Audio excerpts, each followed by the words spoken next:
Hey guys, it is Wednesday morning and what a show. Mo Vlogs, Salt Papi, Victoria Canal at Glastonbury and the two Huskies who were dumped at a vet by the owner who'd left to get their wallet. And so if you are not subscribed to the Lovin Dubai Show podcast, subscribe wherever you get your podcasts from, and as always, enjoy the show.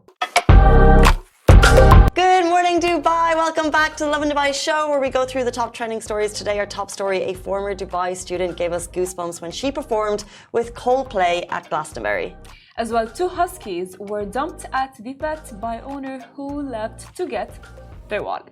It's an absolutely awful story. We're also talking on a lighter note about a food truck which is giving water and ice cream to 1 million workers. As well, we're going to talk about the hidden graffiti on the top of Burj Khalifa.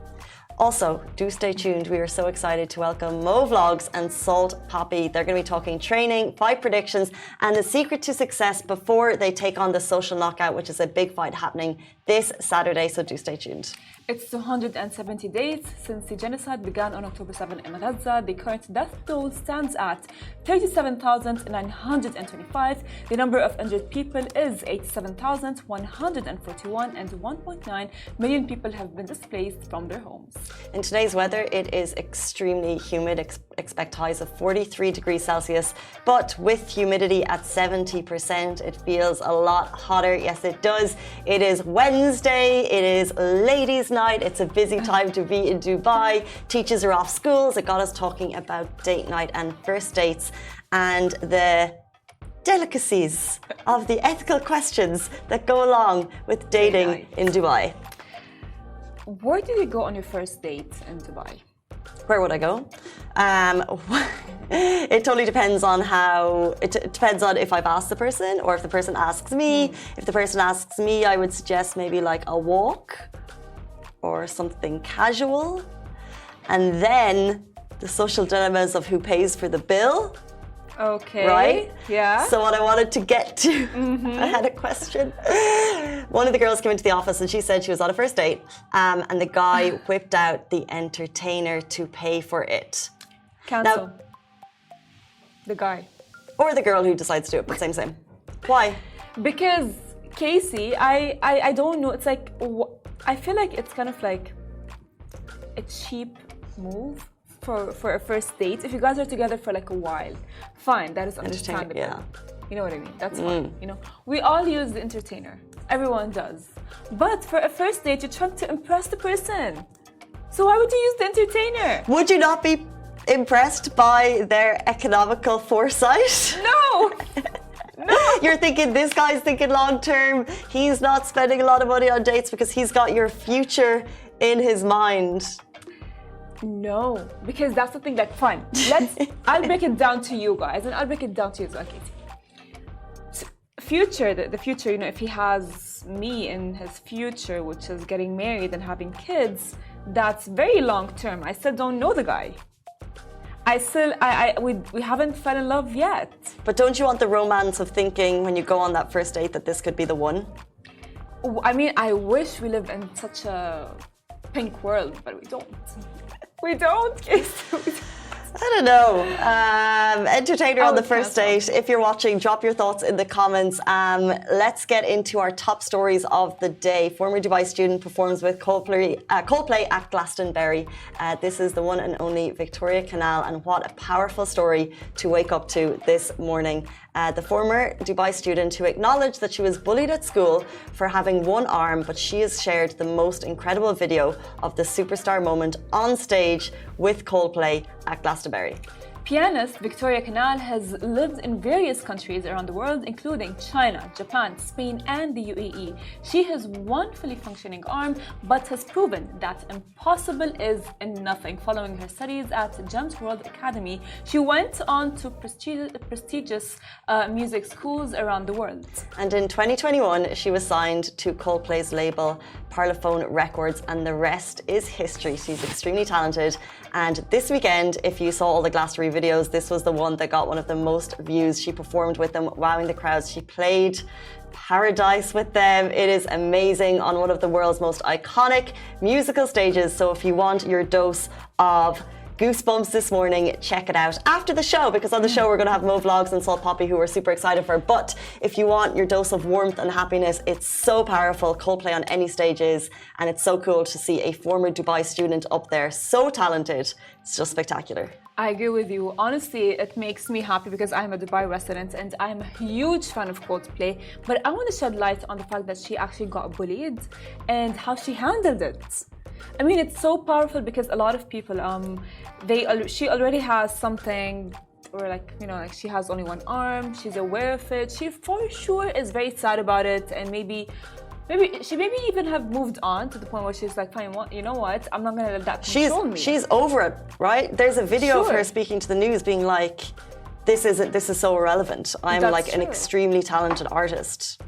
Exactly, and she just like showed a lot of people that having disabilities is not there to be a stop in your way, I would say, maybe, or like it's not going to stop in your way of achieving your dreams and doing all of these things. And she's a great example. I just love those stories because they're so motivational, and they just show you that nothing can stop in your way. Nothing, and I mean it, nothing at all. If you put your your mind set to something and you work hard and enough for it, you will get it. No matter how many people bully you, no matter what disabilities you have. We all have, like if you guys do not have disabilities, which is like, thank God, alhamdulillah, but no one's perfect. And she just like, she performed with Coldplay, which is very heartwarming. It's really beautiful. Just check out those videos when you've got a minute today if you want a little dose of inspiration. Speaking of dose of inspiration and kindness in the world, let's jump into our next story. We love this one too. So a food truck is around giving water and ice cream to 1 million workers. In a generous initiative to support workers this summer, Burj Dubai has launched the Burj. By the way, Burj means community, and it's a food truck. They create a food truck, and this mobile unit is making its way through the city, offering essential refreshments like water, juice, and cooling ice cream to over 1 million cleaners, construction workers, delivery drivers, and street maintenance staff. How amazing. They have partnered with Sukia UAE, and also the UAE Food Bank, and MBRGI Furjan Dubai aims to alleviate health risks such as dehydration and heat stress among those essential workers during the summer months. As you know, people on construction sites should not be out between 12 and 3 until September, I think. But this is just a small act of kindness to put a smile on people's faces. And you know what it's like to me? It's like the domino effect. Someone started acknowledging that those workers need, care and needs, I would say, need essential things like we do, like when you're out in the heat, when you get really dehydrated, you go to the supermarket, you get, like a fizzy drink, you get ice cream, you get water. Of course, because it's not easy to stay there for so long. And it's like a domino effect, like someone recognized that, and then everyone started recognizing that, which is beautiful. Yeah, true. And it goes to show that if this is an initiative with maybe some backing, a lot of money behind it, we think as humans, okay, maybe what can we do? So if we're going to the store, we can say to our security guards, hey, do you need something? Or the security guards in the mall, hey, can I get you something? And it could just pay it forward in just a small way. But it shows people that people feel seen, especially when we all woke up this morning and walked out into the humidity. It was like a blast of heat in our faces. So shout out to everyone who works outside during these summer months. You are the true heroes.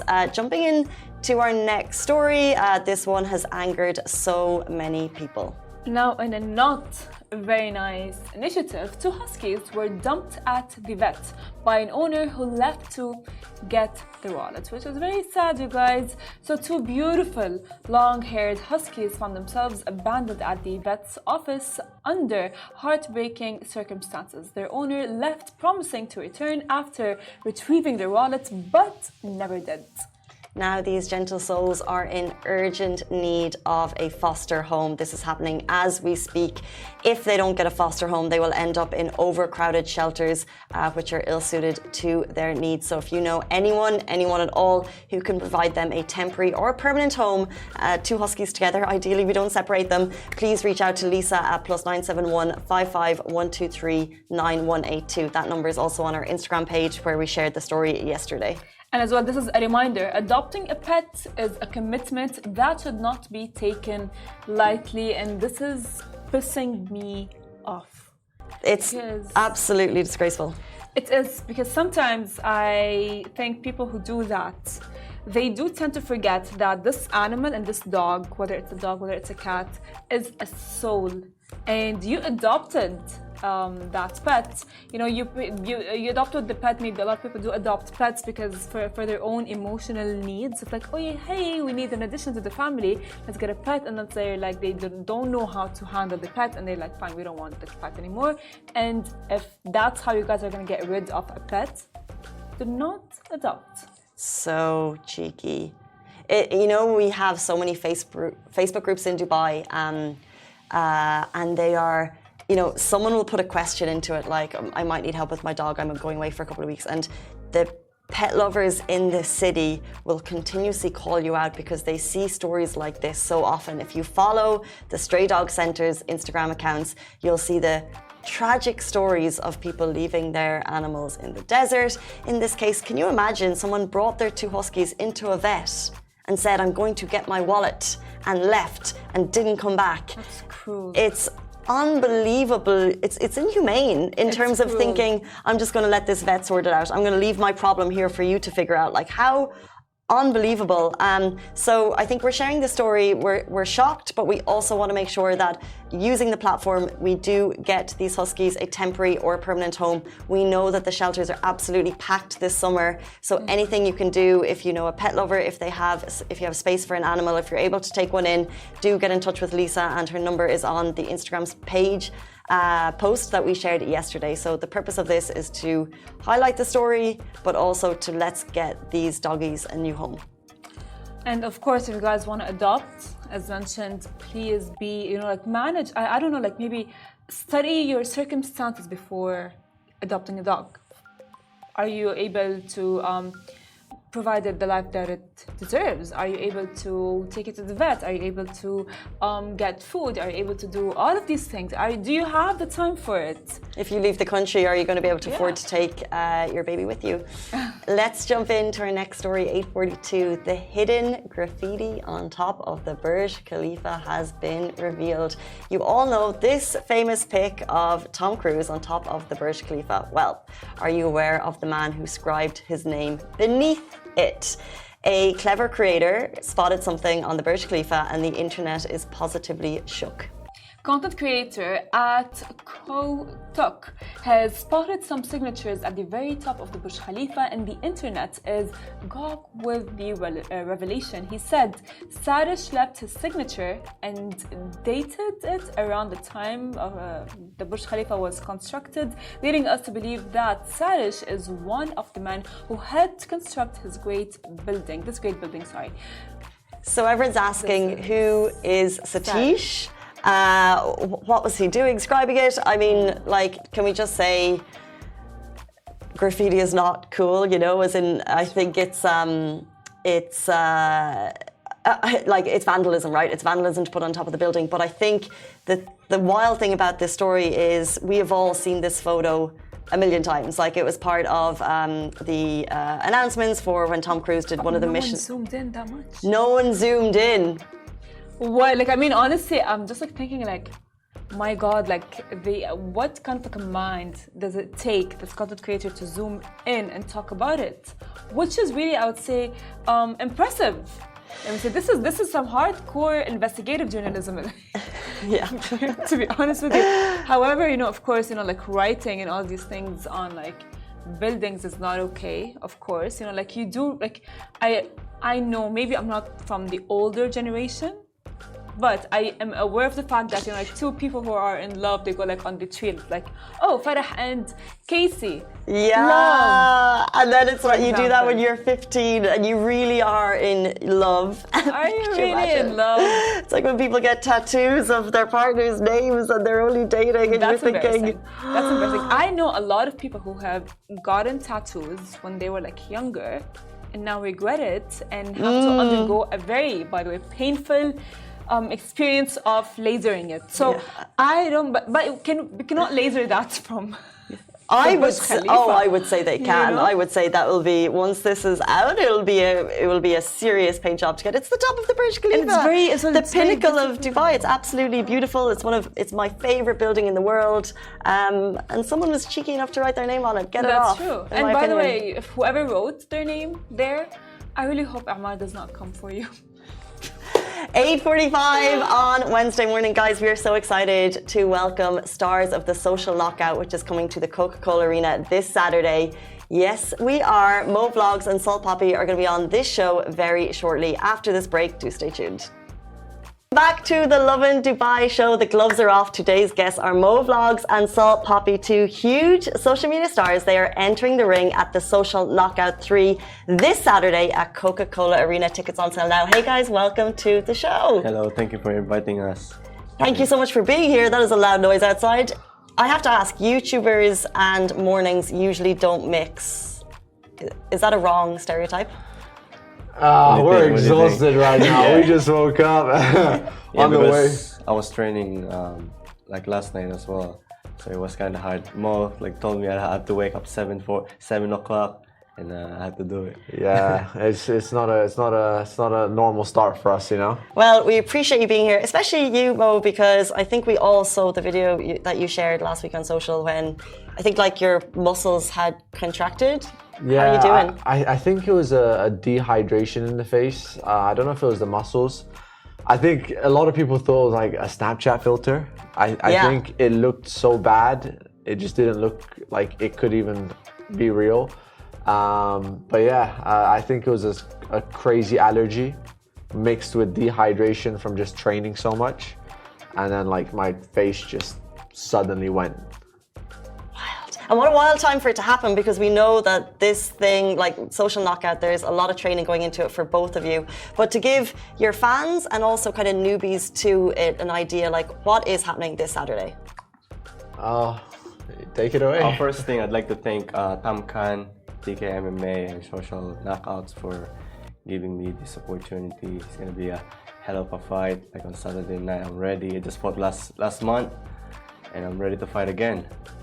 But is it, so let's say, for example, I've never heard of it. So is it wrestling? What are the rules? Is it MMA? What can you do and what can't you do in the ring? It's straight boxing. Yeah. There's no MMA, there's no grappling. It's just two fists and an opponent. So it's very dangerous. Look, I have a cut from my last fight. And I'm ready to risk my life every time I go in that ring. Yeah. What is the mindset? So that there's a physical training, which we'll get to, but what do you mindset? Because you're really going head to head with someone in front of big fans. Some want you to win and some don't want you to win. So how do you build up your mindset for this fight? What about you, Mo? I mean, look, for me, it's just I feel like I just want to, I have so much energy inside me, and in the ring is where I'm going to put it out, you know? My mindset, just stay relaxed. We train so hard. People don't see the training involved in it. I think by the time you get to the fight, that's the easiest part. You're not fighting in the ring. You're fighting outside the ring. When you're training, when you're showing up to your sparring sessions. So it's right now, if I walk into a ring with Floyd Mayweather, of course he's gonna win. But not because of what happened in that ring, because of his training outside the ring, you know? So it's we're doing all the fighting right now in our training camps. So on the day of the fight, it's just showtime, you know? Got you. And you? For me, I just like winning. I don't like losing. Either be kill the guy or be killed. Gosh! Yeah. This is the next Manny Pacquiao. Yeah, but this is the next Pacquiao right here. Be like that. That's why there's a referee. If there's no referee, then yeah. Have you always had that mindset? I've been in many fights when I was younger, and I think I'm used to it. But I only started boxing 2 years ago, and I was quite overweight, and since I started boxing, it changed my life, and I've just been boxing since then. Your journey from, I guess, your weight loss journey and getting into the ring is so inspiring. How far do you feel like you've come? And can you give tips for anyone who's kind of struggling with that? I mean, you just have to start, keep showing up, and whatever your goal, you will achieve. When you said you were fighting when you were younger, can you describe what those fights were like? Just being bullied, because I was quite overweight, people calling me fat, all that stuff. Just making fun of me, so sometimes you have to fight back, stand your ground, and yeah. I cannot wait to see both of you fight. And of course, we don't see all of the training, but we do see the videos that you guys are posting. You shared a video with Andrew Tate, which obviously went hugely viral. How do you get in touch with him? Just messaged him. No, you know, we've been friends for a while. Obviously, when he was in Dubai. So I thought it'd be a great time to train with him. He's into the sport. You know, he was a kickboxing world champion. So I was like, listen, I'm about to have my first boxing match. You're a kickboxing world champion. Let's train, you know? So I quickly flew out to Romania. Obviously, he can't leave the country. So I had to go to him. And we did a good training session. You know, I didn't post most of the actual training because Andrew Tate's a strong guy.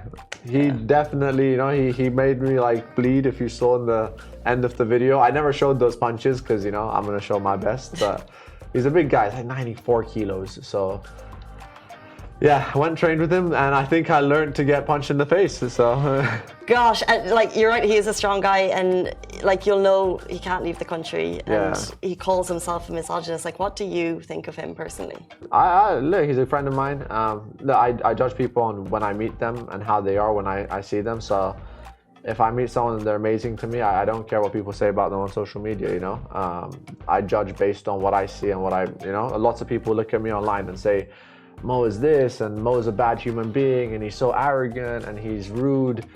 He faked his skin for publicity. Like, I was in hospital, and there's 1,000 comments saying that this guy is doing this to sell a fight. Like, I'm literally in hospital. Like, so people's opinion doesn't matter to me. Like, people are just gonna say what they want to say.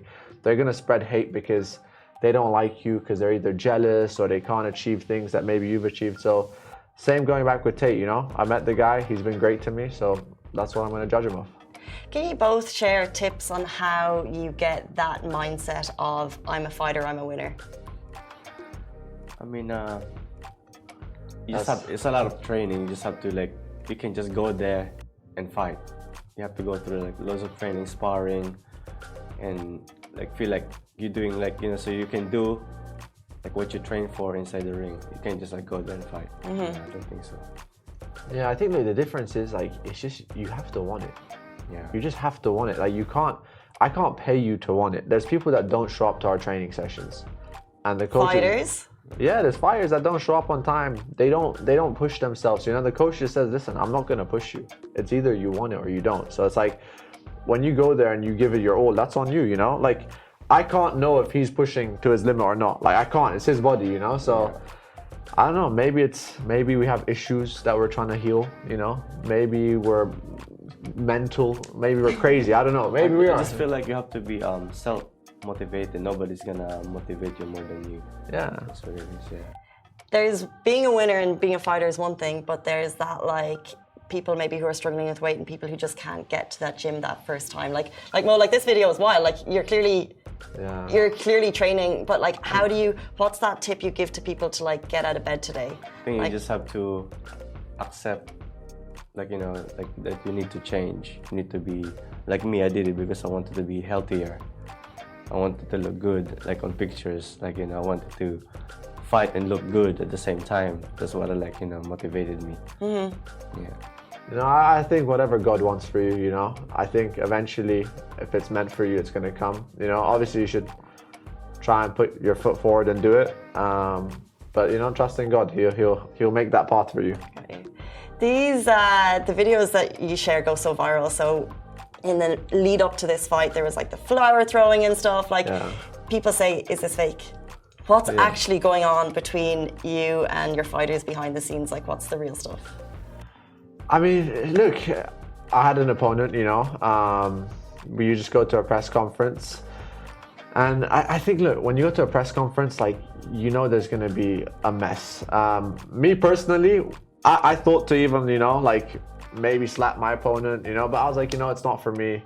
So you never know what to expect, you know, your opponent could come and punch you. I don't know. So, like, I'm just going there, like, just try and not look stupid, you know. But, you know, in my case, my opponent ended up throwing some flour at my face. You know, I reacted. That's all I could do, you know. But I don't know, you never know what to expect. It's not like we sit there, like, plan what to do. Like, all I know is what I'm going to do, and then my opponent knows what he's going to do, which was some flour in my face.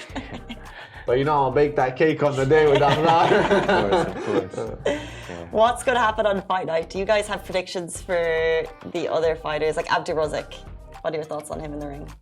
I think Abdu, I mean, I love Abdu, you know. Abdu's gonna be honestly a star of the show. He's gonna already, like, I think he's already the star of the show. You know, he's like a mini McGregor, mini Garcia. Abdu's he's gonna entertain. In terms of the fight, I think I don't know. It's like 4 rounds for them. It's gonna be quite. Is it 3 minutes or 2 minutes? I think it's 2-minute rounds. I think Abdu has more stamina than his opponent, so I think if it goes on further than the first or second round, then his opponent's gonna get tired out, in my opinion. But then his opponent's like, I don't know, I have no idea. I don't know the guy. Yeah, I think Abdu has been training for a while, isn't it? Yeah, he's training. It's quite really good.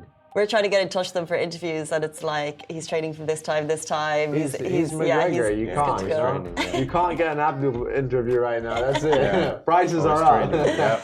I gotta ask, if you win, how are you celebrating? Do you spend much time in Dubai, by the way? And if so, like, I've been in it twice. That's about it. But I kind of like it. Yeah, it reminds me of Philippines. Yeah. So I'll probably go back more. Yeah. And if you win on Saturday, how are you going to celebrate? Probably eat junk food. Oh, bro, you don't know how much I want to eat. You know, as much as I can, and then go back to training. Fair enough. That's the worst. You know, my entire Instagram is food right now. Like, all I see is like food, chocolate, food, chocolate. Like, because like you don't get to eat anything during the camp. You're like, as soon as this fight is over, give me all the chocolate, all the pizzas, all the burgers. Yeah. Well deserved, though. It'll be well deserved. Can you give us right now a shout out to your opponent, your one word to them before you take them on Saturday? What do you want to say? A big shout out to the Wood, Savage Money. I just wish you a speedy recovery. Yo, shout out to my opponent, Cheryl. Good luck, man. I'm wishing you the best and good luck. That's it. Guys, I think this is so exciting. We rarely get these moments of like happening in Dubai, big fight nights. People are flying in for this event. It's the social knockout taking place at Coca-Cola Arena this Saturday. Really appreciate you giving us the time while you're in the middle of training. So much love. Thank you so much. Thank you. Guys, that brings us to the end of the show. We're going to see you tomorrow morning.